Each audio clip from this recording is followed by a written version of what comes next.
Hey, thanks for listening. I'm Drew. And I'm John. This episode and every future episode is dedicated to the horror hounds and smokers out there who want to expand their knowledge of the genre and have a good time. Don't you see? I'm just crazy about this store. Today we're reviewing the gory, underrated 1989 slasher film, The Intruder. This movie was the first job that legendary K&B effects company took, and unfortunately most of their work ended up on the cutting room floor. However, the movie is now available in its uncut form, and seeing it in all of its glory, it's hard to deny that it's one of the best slasher films to come out of the 80s. If you've seen it, stay tuned, you'll learn a thing or two. If you haven't seen it, you'll want to after listening to this. Also, we're going to get a little stoned, as usual, today on High on Horror. Interviews, reviews, and the latest news all rolled into one.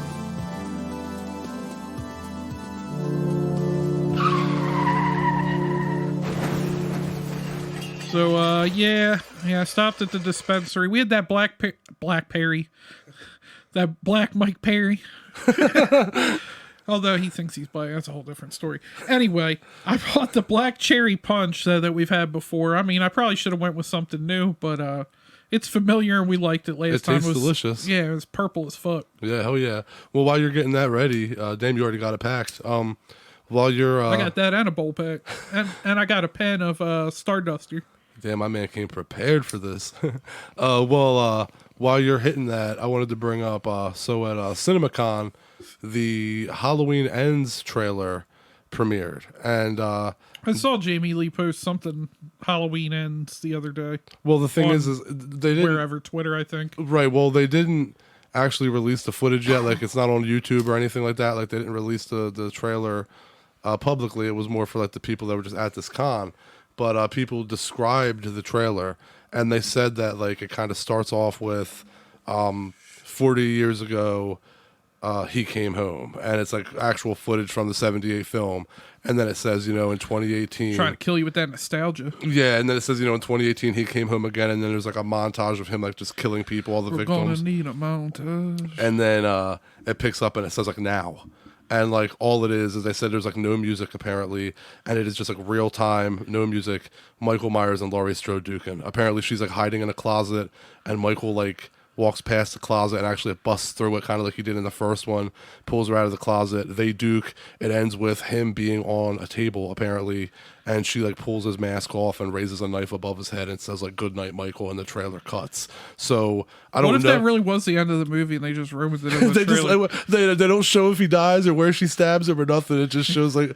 But that's the literal end of the movie. That's how Jamie Lee knew that the movie would piss people off. Yeah, but, I don't know what questions it's asking. Yeah, you can't make... No, that's serious, though. You can't make the deaths of either one of them ambiguous. You can't end it mid-kill and just be like, did he die? Did she? Like, don't do that, please. But... I just see, like, a knife, and it just, like, cuts the screen, and it just cuts to, like, the Halloween theme, and that's how the series ends. That'd be terrible. But the one thing that hearing that about that gives me hope is that that was the one thing that you and I have been saying for a while, is that we wanted Michael Myers and Laurie Strode to have a nice bloody showdown. It looks like that's what's happening. It looks like at some point in the movie, hopefully it's the end of the movie, but at some point in the movie they are gonna fucking have it out finally, like just the two of them. And I can't fucking... That's what I'm looking forward to the most. If you ask me what are you looking forward to the most about Halloween Ends, I'm gonna say I want to see him and I want to see Laurie and Michael just fucking end this shit. I want to see them just duke it out. And then in 20 years they could reboot it again. From wheelchairs. For wheelchairs. In wheelchairs, they're playing fucking just Suicide Ball. Just wait till Jamie Lee Suicide Ball and John Carpenter are dead before you reboot it again. At least do that. But so I read something that we talked about a couple weeks ago. One of your favorite shows again, The Walking Dead. Oh.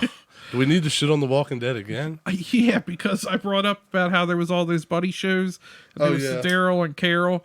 Well, I saw from, like, comicbook.com, they were reporting that it's just now going to be Norman Reedus. No more Daryl and Carol. Yeah, just Daryl, no Carol. Like, I don't understand, like, that show has such terrible production times. Yeah, man, and I don't mean any disrespect to you about this, but it's kind of like, I just don't care. You know what I mean? I'm just like, I don't care if they have 5 people on the show, if it's just Daryl, if they find a way to bring Merle back. I don't care. Yeah, what if they brought Merle back? Couldn't care less. Oh, man, if they Walker Merle got killed and he somehow pops back up, I'm in. Well, they'll just they'll make it a prequel show, and then they'll just He'll eat chocolate pretzels. Mall rats. They'll do a prequel show of the Dixon brothers, but they'll just do that thing that A&E does, where they'll just dirty them up to try to make them look younger. Merle will just be covered in dirt every episode. I feel like that's how Merle lived. Yeah, we're just rolling in pig shit. I don't know about all that. But anyway. He's just rolling in pig shit. That sounds like Merle. But so there's a Rick movie coming out. Supposedly that's still happening. And then there's there were supposed to be 3 of them. I don't know. And then there's the Daryl show. What other? I mean, then there's of course Fear the Walking Dead. Like what else? I don't even know what else. Yeah, yeah, neither one of us keep track. This is just stuff that like I see like pop up on like my Facebook feed when I'm like scrolling. It's just crazy how this it's just crazy how the universe of this show is just expanding and expanding and expanding, and it's like how I just don't. And then like, I'm sure I'm probably getting some of this incorrect, but like Morgan was on the first ever episode. Yeah. Then he ended up on Fear the Walking Dead. Then he was like, he was back on The Walking Dead. Then he was like kind of on Fear the Walking Dead and The Walking Dead. Mm-hmm. And then he left The Walking Dead and he went back to Fear the Walking Dead. Yeah. Yeah. This dude, like, he just shows up to work. They're like, hey, you're on a new show now. Like, he's like, I'm just killing zombies. Yeah. Fuck it. That's all it is. And that's the thing. It doesn't matter which show you're getting bounced around on. He killed our boy Joshua Michael. You're either walking down like a long road or a dirt path or a train track set and talking for 20 minutes, or you're just shooting zombies. Yeah, basically. And then like, yeah, it got bad. After like, it got bad. There's I feel like that can sum it up. Although I was totally unrelated to the show. Robert Kirkman, I remember because famously George R.R. Martin takes forever to write his books. Still hasn't written Winds of Winter or whatever it is. Kirkman criticized him one time. It was like, just write a book. I'm like, look, he's writing Game of Thrones. Like, he's writing Lord of the Rings, basically. And I'm like, you're over here making a comic book that I enjoyed reading, but there was 8 pages and there wasn't a single word on any of them. Like, your artwork looks good, but like, you can't criticize a guy writing 1,000-page novels and you write a 40-page comic book. It has 15 like panels of like, or like 15 of its pages have dialogue on them. And even when they're fucking made into characters on a show, they're still one-dimensional as fuck. Yeah. All right, I don't think we have to keep going after The Walking Dead at this point. But yeah, I think it's about time to get into Intruder. Yeah, let's do it. Intruder is a 1989 slasher film written and directed by Scott Spiegel. He co-wrote the screenplay for Evil Dead 2 with longtime friend and fellow director Sam Raimi. And I mean, you watch this movie, if you're familiar with their work, you're like, yeah, that's Raimi. Absolutely. And the thing is, this film was actually based on Spiegel's 1979, from a decade earlier, a student film called Night Crew, which was his first version of Intruder, and part of the whole Raimi circle. Bruce Campbell was actually the cameraman for that. It was filmed as a Super 8. It was filmed on Super 8. Yeah, and Scott and Sam, they were high school friends. They went to Wiley E. Groves High School in Birmingham, Michigan. And Spiegel was Scotty in Raimi's Within the Woods, which served as like the precursor to the Evil Dead. But Spiegel would be replaced by Richard DeManicore. Mm-hmm. And Lawrence Bender co-wrote and produced this film as well. Bender, for those not familiar, he's a big Hollywood producer. He has 36 Academy Award nominations with 8 wins. Yeah, he went on to do a lot of good shit. He did a lot of Tarantino. His first thing that really got him known was Reservoir Dogs. But getting into Charles Band is an executive producer. I mean, also Scott Spiegel was the bread man in the movie. He wanted to throw that in there at the end. Towards the end of the film, he gets murdered. Yeah, I have to say, I wasn't familiar with this. I actually brought it up to you recently that I just happened to watch it on Shudder for the first time. And it's just one of those movies that I'm like, how did this get past me? How did I never hear of it? Because I didn't even read who was in the movie. I read the synopsis, and I was like, you know what? This sounds like this could be a fun movie. And then I started reading the names, and I'm like, what the hell? Like, yeah, I know. How did I not hear of this movie? And I mean, I guess it's just got to be the timing. It was 89.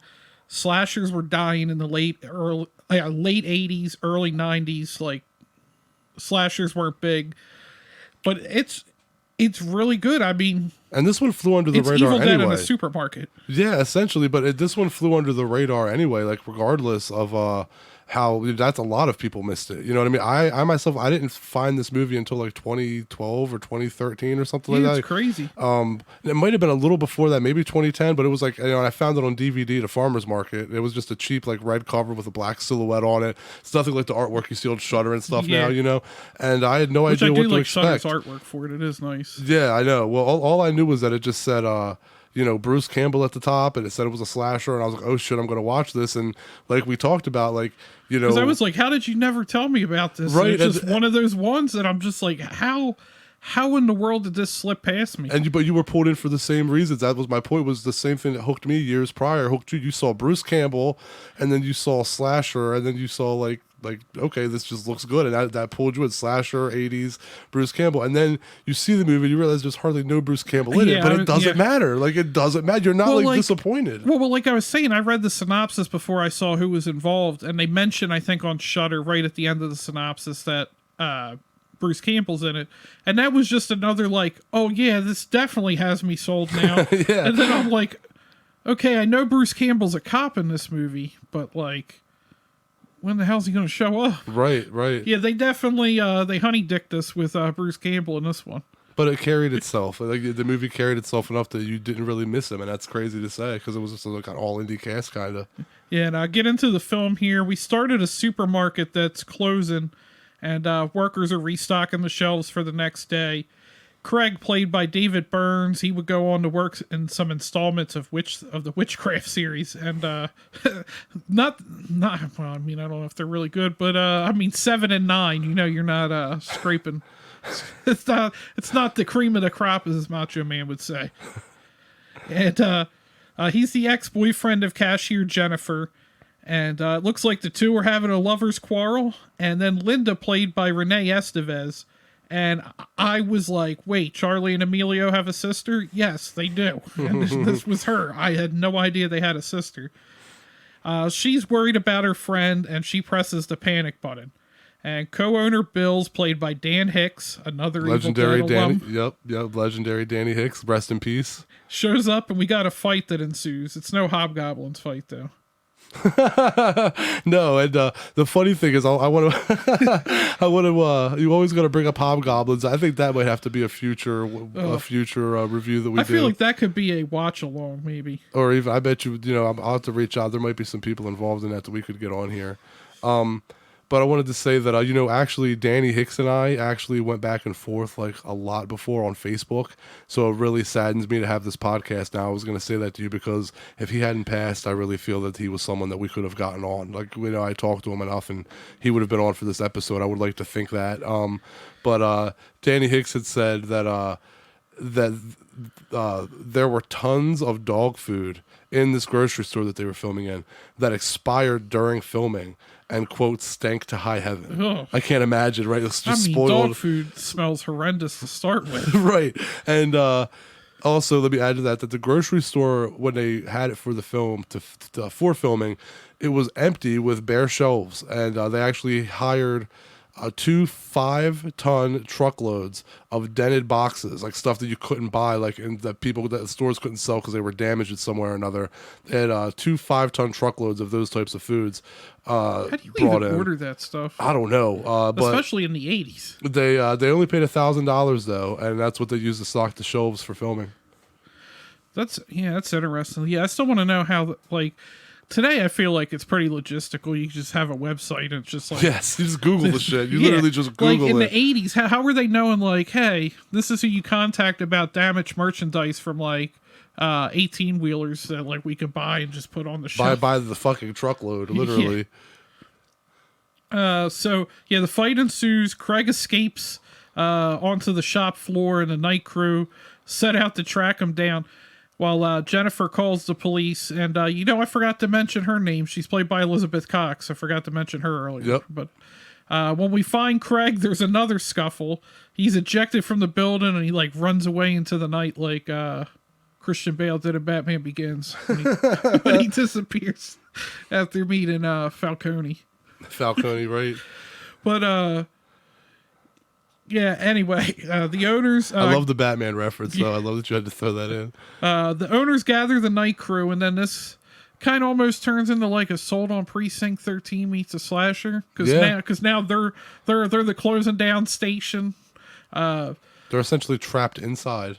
Yeah, they're trapped inside, and then the owner gets to tell them that he's selling the store, and everybody's going to lose their job. They're not... Yep. The employees are assigned to mark down all the stock in preparation for the close. I'd be like, fuck you. Yeah, right. I've had experience where my business was, well, not my business, but the business I work for is closing. A movie theater. Yeah. You didn't give a fuck. No, yeah, especially when the owner got mad because people were leaving to get other jobs. I was still going to help, and I was like, well... At this point, if you're going to get mad that people are leaving to get jobs when your business is closing. Yeah, right. Like, fuck you, I'm not going to help you now. Right. Anyway, enough about me. Fuck that. But yeah, so they're closing the store. You have the employees doing markdowns. And Craig just continues to be a creeper. He doesn't learn. He's making more telephone calls to the store. And so you could get away with that shit in the 80s. You ain't pulling that shit now. My man just straight stalking like Razor Ramon. Had the greasy jiffy curl and the leather jacket. You know, all he was missing was the chest hairs. Star 6'7" that. Right. Star 6'7". Hey yo. Survey time. Anyway, let's stop with the wrestling references. Creeper Craig, like I said, he makes more telephone calls to the store. Jennifer's even more upset. The police arrive and do a little to help, but just tell the group to be careful. And after that, they're finishing her shift. Linda's stabbed by someone. Of course, we can't see it. Right. That would give away way too early. Bill spots someone trying to enter through the back door and goes outside to investigate. And who's he find out there? Fucking Craig. Of course, creepy Craig. Creepy Craig. But I will say, to add to what you just said real quick, that I do feel that a lot of 80s movies actually got this right. A lot didn't, but a lot of 80s slashers movie did get this right, and this being one of them. They did a really good job of making you guess who the killer was. Yeah, it just... Craig felt like the biggest red herring ever. Right. Like, you almost knew it wasn't him. Yeah, it's like, it was so right away. It wasn't Craig. But I mean, like, knowing amongst the people, because everybody in the store seemed so likable and nice, you literally were like, who could have a motive, or you know what I mean? But anyway, we'll get to that. But yeah, it's a very good whodunit. Yeah, but again, Creeper Craig, he watching Jennifer through a bathroom window, total perv style. Then he's rendered unconscious. So you're like, oh, definitely. I mean, thank you for confirming it, but we were all pretty aware it wasn't Craig. Right. And lead actress Elizabeth Cox, here's something interesting. She actually practiced screams for all of her different reactions in the film. That's interesting. Right. She labeled them. She titled them. There was the Bim Scream High C. Okay. Right. The whistle she was scream. Putting them in key? Okay. Yeah, well, her sister was a composer or something. But yeah, and then there was the whistle scream, the tarantula scream, and then the suck in scream, where it's the... So yeah, she actually like practiced all of these. Scream? The suck in, not the suck it scream, the suck in That's scream. Billy Gunn's favorite. Another wrestling reference. Anyway, yeah, so it's funny that she actually practiced specific screams for specific like scenes in the film, how to react with different screams. So that's unique. You know? Yeah, and she ended up working on TV, and then now she's actually involved in radio. But yeah, this was really one of her only movies. But I mean, she does a good job though. Yeah, I mean, she made a career for herself afterwards. Yep, and also watch for all of the Pepsi logos throughout the store. As low budget as this film was, it was had a product placement deal with Pepsi. I'm surprised, like Pepsi right? would be okay with this. Same. That's why I thought, damn, they could afford that. But I guess Pepsi wanted to. It's like Evil Dead and Assault Precinct 13 set in like a grocery store. Yeah, but that's a good way to look at it with a serial killer. Yeah. Yeah. Back in the store now, the killer starts to get a kill streak going. and he just begins to brutally murder the employees and scatters their bodies and like body parts all around the store. I mean, he went like typical like Leatherface. Yes. Jason. Absolutely Jason, brutal, Michael, cold-hearted, fucking ruthless. Gory as fuck. That's what I was going to say. Now, this movie, again, had been underrated, and when it was seen, it was not even underrated, just unseen. And when it was seen, it was edited. Now that it's unedited and you're seeing it in all its glory, we're now realizing, at least from my opinion, that like this movie's been overlooked all this time because nobody's gotten to see all this footage. But now that you see it, like this is absolutely 100% one of the best fucking beheadings in any 80s slasher movie ever. The fucking deli saw through the deli saw through the face, and they don't cut away like by far. And it's like you look at it now and you're like, how is that never brought up? And you're like, oh shit, because so many people probably still haven't seen it because it's like all in like the newer releases that they have all the footage added in. But you look at that, easily one of the best beheadings, if not my favorite beheading from any 80s slasher movie. Absolutely brutal. It is very like, that is one of those scenes that's even unsettling for me to watch, even though some of the effects you can kind of see are like dated. It's just so brutal with the scream and the noise of the saw, you know. It's absolutely brilliant and brutal. I was gonna say brilliant. I was trying to make up a word, it just didn't work. It's what you should expect from this group at this point. Like, yeah, definitely. I was gonna say the Saw thing is that one's definitely my favorite kill. And then, but now that you've seen the movie, don't you agree that you're like, how is that never brought up in beheading scenes and stuff? Like when people talk about beheadings, like definitely needs to be brought up more. Oh, for sure. Yeah. Now, go back to the movie here, noticing that everyone has seemed to had vanished. Jennifer goes full Laurie Strode and decides to investigate, and like she finds bodies propped up, discovers several body parts all over the storeroom, and then terrified, she's attacked by the killer but manages to escape back to the shop floor. And then hearing someone at the door, she tries to draw their attention, but the person is left by the time she gets there. And who shows up? That's Creeper Craig. Yep. He shows up, he grabs her, but she beats him with a meat hook. Like, this movie, it's a slasher, but it's violent as fuck. It is violent, which is weird. Like, it's a slasher movie, so obviously it's violent, but I can't stress this enough. Even though I know who made it, I didn't expect it to be like Evil Dead production. Yeah, I agree. Our boy Bill then staggers in, claiming that Craig attacked him outside the store. He proceeds to call the police. Jennifer notices Bill's hands are covered in blood and then realizes that Bill's the killer. Dun dun dun. And I love how as Bill's like stalking her through the store, how he actually like fucking stops and like stocks the shelves because some of the cereal fell off. He actually, as he's talking shit, he actually stops and bends over and like fixes the fucking like Cheerios or whatever on the shelf as he's like talking shit and pursuing her. It's pretty awesome, man. Danny Hicks killed it. It feels very Scooby-Doo-ish. Yeah, that's a good way to describe it. But I didn't see it being Bill. That's what I'm saying. They did a good job of even though he had the most motive. What do you think about it? It still didn't come. He seemed like such an innocent character. You were almost like, nah, it's not him. But you knew it wasn't the boyfriend, Craig. Yeah. Bill tells Jennifer he couldn't let his partner sell the store, so he killed him and got carried away and just killed everyone. Yeah. Well, I only want to kill this one guy, but then, I kind of liked it. Sorry, guys. I just had to kill everybody. I mean, that is a brutal kill, too, though. What's that thing called? The little thing like that you stab the notes on? You know what I'm talking about?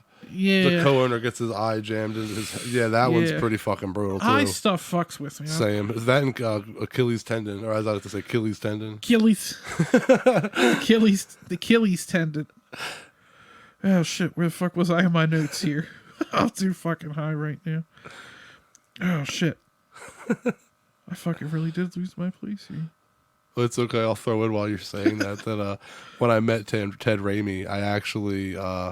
brought it up to him, like he was signing my Evil Dead poster, and I asked him, I was like, man, me and my sister, watched Intruder for years, and we always thought it was so funny how you were always listening to that same fucking song the whole movie on your headphones. Dude, those headphones are so 80s too. And it's there's no lyrics to it. It's just this beat over and over. It goes do do do do do do like that. It's like some like dance aerobics music or something. I don't know. But I asked him. I was like, dude. I was like, every time I watch that movie, that fucking beat gets in my head. And I just walk around going do do do do do do. And I was like, you know, do you know like who like what song, where's that from, who made it, like what is it, a band, what? And he said that he absolutely has no idea. He said that there was, and it makes sense, but he said that there was like no music on the headphones at all when he was filming. That was all added in post-production.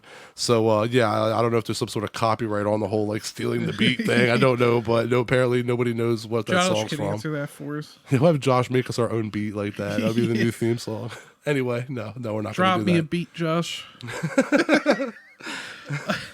That sounded like so white in how I delivered that as well. I mean, obviously I am white. Right, so. yeah, you sounded I am very white, so, but it sounded extra white. Anyway, I found my place again. Picking back up, Bill attacks Jennifer and chases her around the locked building. And then a delivery man appears outside, but Bill kills him, because why the fuck not? Bill's killing everybody. That'd be the bread man. That's Scott Spiegel, yep. Before Jennifer can get his attention, Bill re-enters the building, stalks Jennifer again. Craig tells Jennifer he saw Bill kill Linda and that he climbed into the building through the bathroom window to save her. This dude just, he looked extra creepy, but he was actually trying to help. Yeah, right. He actually was the... There you go, ladies. That creepy man in your life is just trying to help. No, do not listen to that advice. No, do not. Yeah, so Craig says he saw everything when he was being a pervert. Bill appears and kills Craig because the pervert got to die too, right? Exactly. And Jennifer runs again. It got extra cat and mouse here. I feel like it did. Just a lot of chasing through a grocery store. It did. Crawling out the bathroom window, she tries to escape into her car, but she finds Linda's body inside. Yeah. Bill grabs her leg and pulls Jennifer under the car, but she stabs him with a knife. She heads to the phone booth to call the police, but Bill pops up again and starts to smash the booth to get at her. He topples the phone booth over and traps her, but Craig appears, he's not dead, and brutally damages him with a meat cleaver.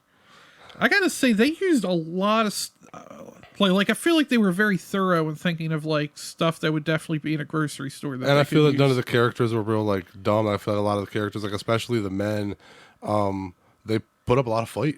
You know what I mean? Like, I mean, for the most part. But I want to get you here. It's the perfect time. I have to say this. You're going to like this story. I thought that this was hilarious. So at the end of the film, when you were just talking about when Bill and Jennifer fight in the phone booth, after 6 takes of Jennifer not getting the scene right, she wasn't crawling out of the phone booth fast enough. And it took like 6 takes. Well, after the 6th take, Danny Hicks was getting so frustrated with like doing this scene over and over again that when he grabbed her on that 7th take, he bit her on the ass. Like he legit bit Jennifer right on the ass. I was not ready for ass. I was full on ready for you saying he was gonna like bite her ankle or her leg. I was not ready for ass. Nope, he took a straight bite out of her cheek because he said that he knew that after that, cheek chomper. No, but he said that he did that because he knew that after that she was gonna want to fucking do that scene and be done with it. So, and he said that after that she got it right on the next take. I'm not an expert, but that sounds very Me Too-ish. I was like, that definitely sounds like something doesn't sound like something you should probably do. You couldn't do that nowadays, that's for sure. I wonder. There's probably a lot. You definitely cannot do that nowadays. There's probably you probably should not. I don't even know if it's probably. You shouldn't have did that back then. There's probably a lot of butt munching going on in Hollywood that we don't know about. Hollywood is a bunch of butt munches. Yes, I don't know if biting someone on the ass is the best way to make them act out their scene. It makes an interesting story, but you're probably going to get a lawsuit. You only bite asses with consent. So the police arrive and we finally get a Bruce fucking Campbell. Yes, handsome young Bruce too. Definitely evil dead Bruce. He should strong chin. legally change his middle name to fucking. Same thing as Atkins, Tom Atkins, Tom fucking Atkins, Bruce fucking Campbell. He should add to his name and just put fucks at the end. Tom Atkins fucks. That's his legal name. Anyway, Bruce Campbell, the police arrive. One of the policemen finds the carnage in the store. Bill, all fucked up, claims that Jennifer and Craig are responsible for the attack. And let's be honest, what Craig has done through the night definitely doesn't help him look innocent. Not at all. And so Bill blames both of them for the attack. The policemen ignore their protests and arrest them. Bill suddenly opens his eyes as Jennifer screams, leaving all their fates unknown. It kind of has that Maniac ending where like he opens his eyes and it zooms in on his comparison. Face. But dude, and again, part of the whole thing I was talking about when Bill fixes the cereal as he's stalking her. One of the best quotes in my opinion, and from any 80s slasher film. Here comes fucking Parker, walking down 9 Mile, swinging a goddamn head by the hair in one hand and a sandwich in the other. Nicole was, I don't know if she was playing Sims on her computer or something when I put on Intruder. I think it might have been her Switch, but I remember that line halfway through. I look over and she's just looking up at the TV like, what the fuck is going on? Well, that's one of those lines where, like you said, you can definitely tell that it came from the Evil Dead universe because while it's hokey and hilarious, the kills are still brutal enough, just like the gore in the Evil Dead films, to make you go, oh, you know. So it's like it's enjoyable, but it's definitely extreme. If the Raimis weren't in the movie itself, you saw them in there, and I didn't know who made it, I could have watched it and been like, that was either Raimi and his friends or somebody. It's a huge fan of theirs. Yeah, somebody worked on those Evil Dead movies or something. You definitely know when it was over, like, even before it was over, you definitely know it was a Raimi movie. Speaking of Raimi, he's getting another superhero movie. You're going to see Strange. When I get caught up, I have so many. I'll see it when it comes out the video or when you buy it on video. Now, would you only see it because Raimi made it? No. I have every intention of revisiting all of the Marvel movies that I missed. I had Burnout, and now I'm kind of getting into the groove of things. I just finally for the first time watched The Matrix Resurrections. I finally got around to it. I'm finishing things up. I'm getting Marvel is coming. Booty juice. That was. I'm not going to get into it. I'll say it louder. Booty juice. That was that. Okay, yeah. I'll take a second to just say that was the most unnecessary Matrix movie ever. And part of the thing was called that. He saw it before us and said, "I'll just tell you, this movie didn't need to be made." And with that going in, that is 100%. It's like the Scream 5 movie. This didn't have to be made. Well, I would give it I think it's even worse than Scream 5 because the thing is, not only did it not need to be made, like it was pretty pointless to be made, but the truth is that it felt the least like a Matrix movie out of all of them, and that was the worst thing. Even if it sucked, that's one thing, but it sucked and it didn't feel like it was a place. It felt out of place because Lana Wachowski's all, on this spiritual journey now. I'm not trying to mock, it is what it is. Like, I don't know what it is to be an artist like that or try to express myself, but now instead of like, those green hues and the darkness and like the fake sunlight in the movies that kind of kept that green, like monotone look to the film, now it's like, let's film in broad daylight and let's find the beautiful city lights. And it's like, it didn't feel like a Matrix movie. It felt like they were trying to make a John Wick movie with the Matrix. Yeah, and it wasn't as good as either. From day one, when the Matrix Resurrections and John Wick 4 were announced, I told everybody. I told my friend Ryan. I told my friend Matt. I told everybody I'm way more interested in John Wick 4. I said there's more of a story there. The series as a whole has been more impressive. It wasn't just one good movie like The Matrix. And I feel that they closed The Matrix up pretty clean. I feel that was just a cash in. Whereas John Wick, I felt that there was story to tell. It wasn't just bringing something back to cash in. And I called it. Everybody told me I was wrong. Everybody was like, no, I'm a bigger fan of The Matrix. I can't wait for The Matrix over John Wick. Now that we're here, what'd you say? I did not say that. You didn't say that? Well, because, not to interrupt you, but you said the John Wick series is better than The Matrix. This is how to me, The Matrix is better than all the John Wick movies combined. But Agreed. The John Wick series is better than The Matrix series. Well, it's like... Because The Matrix has one movie. Yeah. It's better than, I think, anything John Wick has done or will ever do. Any one, two, or three. But as a series on the whole, like we talk about Friday the 13th and Nightmare on Elm Street and like Halloween, like Nightmare on Elm Street has the more consistent series and it's better, but it's not. Halloween has the best film. It's in my top 3. Yeah. It's not 1. I probably agree. not 2. Right. But as a series, it's the better series. Yeah. And I agree with that. I think, The Matrix on its own, like the first film, against any individual John Wick film, I'm going to pick The Matrix. But then, but I'm not going to lie. I'm going to say, you know what? John Wick 3, at least the third one, maybe the second one too, comes kind of close to The Matrix. It's not better at all. I definitely would. I don't think there's I would say 10 out of 10 times I'd pick The Matrix, but I would say, damn, John Wick's not far off. And then when you have that, when you're that close, and then the sequels are just as good, and then, with The Matrix, it's the sequels kind of aren't as good. The second one sucks, the third one's a little better, and then this one, you're kind of as a whole, the John Wick movies blow the Matrix movies away. There's no question about that. For sure. But because I didn't really even care for Matrix 2. I liked Matrix. Was it Reloaded? I thought Reloaded. I thought that Revolutions was I thought that was better than the second one, and I still was disappointed in the ending of that. But anyway. Done with The Matrix anyway. Yeah, the Marvel movies. Moved Sam Raimi to The Matrix real quick. Back to my point. The Marvel movies are coming. I will get the I saw the first Doctor Strange, and it was a few movies after that I stopped watching Marvel. So I am going to go back. I am going to get caught up on everything, and Doctor Strange included. But since I'm not caught up on everything. Well, I'm probably doing it the wrong way. I just watched. I've always been a Spider-Man fan. Spider-Man and Batman growing up for me were same level. I liked them both the same. They were really just the two that I would read. So I watch all the Spider-Man movies, except the second Andrew Garfield one. You warned me about that, so I never watched it. But I pretty much will watch all the Spider-Man movies.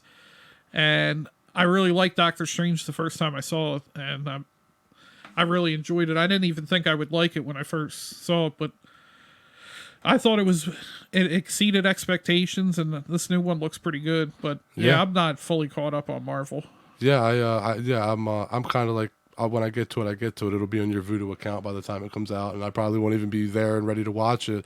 I'm still so many movies behind, it'll be a while, but I'm definitely gonna get there. Yeah, so we tangented it to The Matrix off of Sam Raimi getting back into comic book movies. At least he's getting an MCU movie. That's pretty cool. Absolutely. Yeah, so anyway, back to Intruder. The Intruder.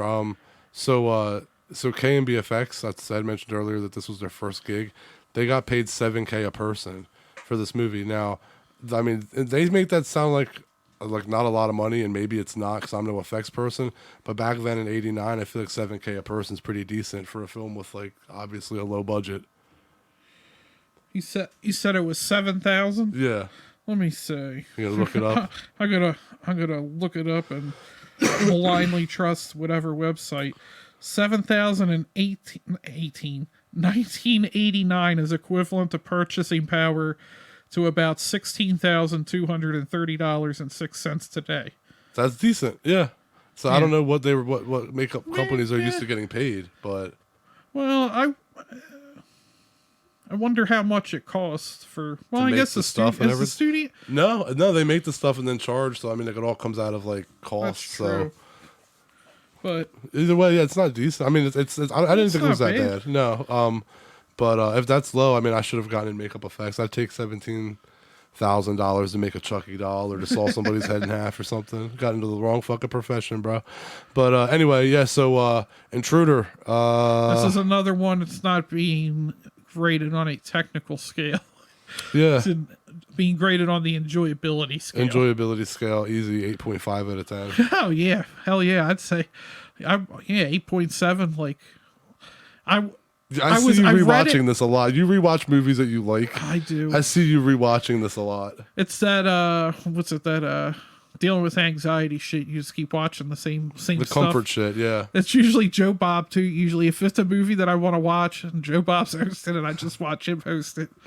So I still think that's funny. So when the line about here comes fucking Parker walking down 9 Mile, he said fucking your fiance Nicole actually looked up from what she was doing to look at the screen at that time. That quote, that line drew her into the movie. Yeah, I'm pretty sure she's playing Nintendo Switch. One that I just got informed while we were recording right now that I accidentally threw out in the dumpster. You're gonna get shit when you get home. I mean, she told me to take out the trash, so I thought it was trash because I saw an empty container in it. I didn't search the rest of the bag. Damn.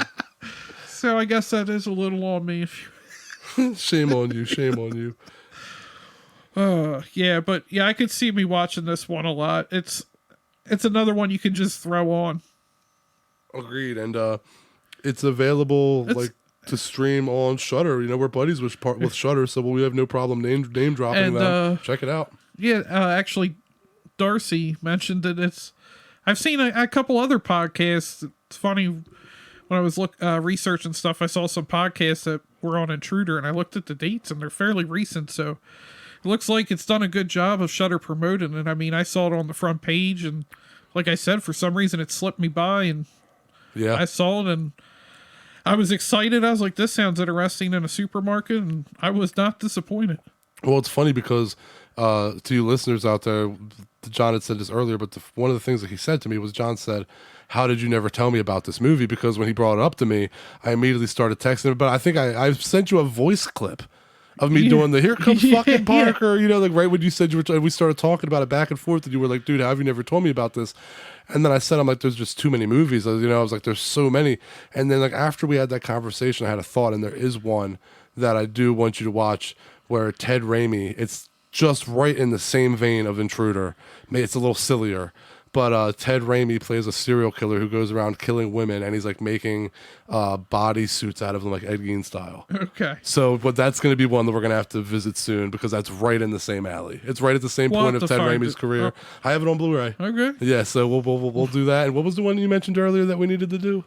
I don't even remember. I'm too high. When we hear this episode, we'll know. But there was one that you mentioned that we wanted to do a review on. Oh, Bone Tomahawk. But we weren't recording. Oh, yeah. We weren't recording. That's my fault. Yeah, Bone Tomahawk might be coming as well. Yeah, Zoller's. I like Eggers. I also like Zoller's. I like the 3 movies he's done. I still got to see Northman, but the fanboy in me tells me I'm going to love it because I love everything Eggers does. Got an Eggers chub. Eggers chub. That should be a t-shirt. Wear it to the movies on opening night. Eggers chub. Just have your Eggers chub t-shirt. Eating like a foot-long hot dog. Yeah, that's too much. I mean, I can't draw for shit, so yes, that's the next t-shirt. I think it's about time to wrap it up. I think that might sound like a good idea.